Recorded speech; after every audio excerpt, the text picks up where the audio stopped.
देखिए, इस वक्त सवाल ये है कि जम्मू कश्मीर के अंदर हमें एक स्टेबल गवर्नमेंट देनी है,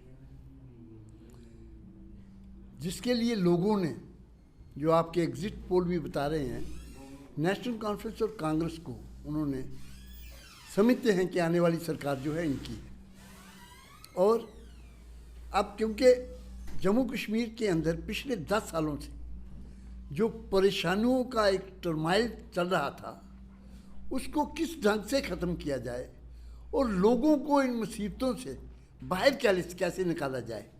हर तबका दुखी है, चाहे आप बच्चों का देख लीजिए, पढ़े लिखे बच्चे जो हैं हमारे, या आप बिजनेस कम्युनिटी को देख लीजिए, इंडस्ट्रीज को देख लीजिए, आप वुमेंस को देख लीजिए, आप मतलब कोई भी ऐसा तबका नहीं है। अनएम्प्लॉयमेंट की तो आपको बात मैं कह ही रहा हूँ।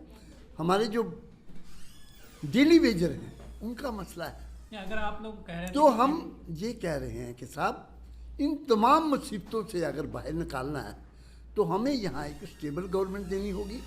और जो इस वक्त अच्छी सोच रखने वाले लोग हैं वो यही सोच रहे हैं कि साहब हमें इस वक्त उन लोगों के साथ मिल के चलना चाहिए जो लोग जम्मू कश्मीर को इस टर्माइल से बाहर निकाल सकते हैं, लोगों को बाहर निकाल सकते हैं। मसलन अभी हमें तो यूटी का दर्जा दिया है, हम तो स्टेटहुड की भी बात करेंगे कल हमें स्टेट। तो इस वक्त हमें अब पीडीपी जो है उसका भी हमारे साथ, अब जो भी लोग नेशनल कॉन्फ्रेंस और कांग्रेस के आइडियालॉजिकली जो हमारे साथ ये रखते हैं या वो समझते हैं कि जम्मू कश्मीर को इन मुसीबतों से हमें बाहर निकालना है, तो लाजमी तौर पे हर अच्छी सोच रखने वाले लोग जो हैं इस सरकार की मदद करने के लिए तैयार हैं। अगर एनसी और कांग्रेस की हुकूमत बन रही है तो फिर पीडीपी को साथ लाने की ज़रूरत क्या है? नहीं, ज़रूरत है या नहीं है, बात ये नहीं है। बात ये है कि लोग इस वक्त चाहिए कि लोगों की खिदमत ज़्यादा से ज़्यादा कैसे हो, क्योंकि पिछले 10 साल में जो मुसीबतों में लोग रहे हैं उनको कैसे उनकी खिदमत की जाए, कैसे उन इश्यूज से उनको बाहर निकाला जाए। ये कौन समझ रहा है? ये किसने कह दिया आपको? इसलिए शायद नहीं, हमें ज़रूरत की नहीं है। ये तो आपने देखा नहीं, 2-4 दिन से ये, मतलब 2 दिन से ये चल रहा है कि जो एग्जिट पोल आपके दिखा रहे हैं कि भाई नेशनल कॉन्फ्रेंस और कांग्रेस की जो क्लीन गवर्नमेंट बनने जा रही है, इसमें तो कोई दो राय है नहीं, क्योंकि लोगों ने वोट दिए हैं। तभी आप एग्जिट पोल से लगा रहे हैं ये अंदाज़ा कि ये गवर्नमेंट बनने जा रही है।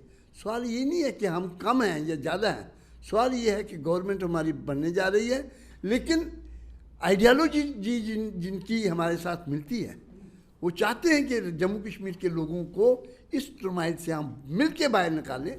तो इसमें कोई हर्ज नहीं है कि अगर पीडीपी जो है नेशनल कॉन्फ्रेंस या कांग्रेस के साथ हमें बाहर से सपोर्ट करे तो करे।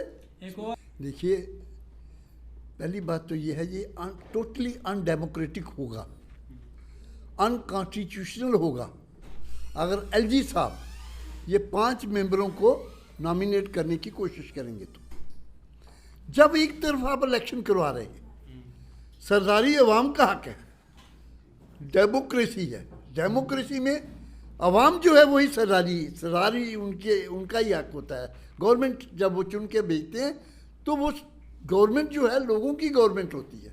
एक तरफ आप इलेक्शन करवा रहे हैं, डेमोक्रेसी है, और एक तरफ आप कह रहे हैं कि गवर्नमेंट इलेक्टेड रिप्रेजेंटेटिव की गवर्नमेंट बनने जा रही है।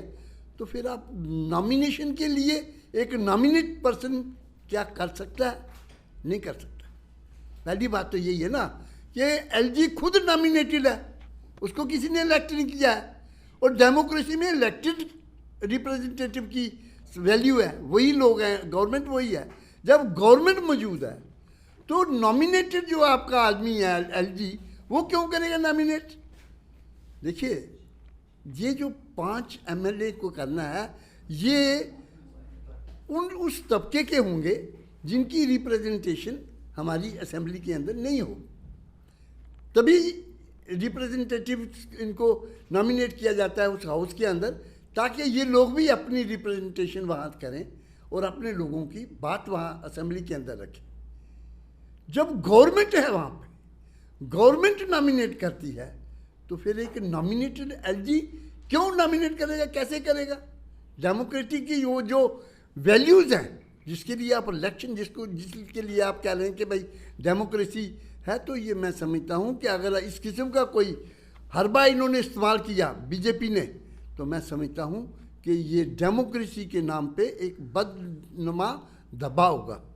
जो प्रथा ये शुरू करेंगे वो ना सिर्फ जम्मू कश्मीर के लिए बल्कि पूरे मुल्क के लिए एक गुनाह होगा, गलत बात होगी। Thank you very much.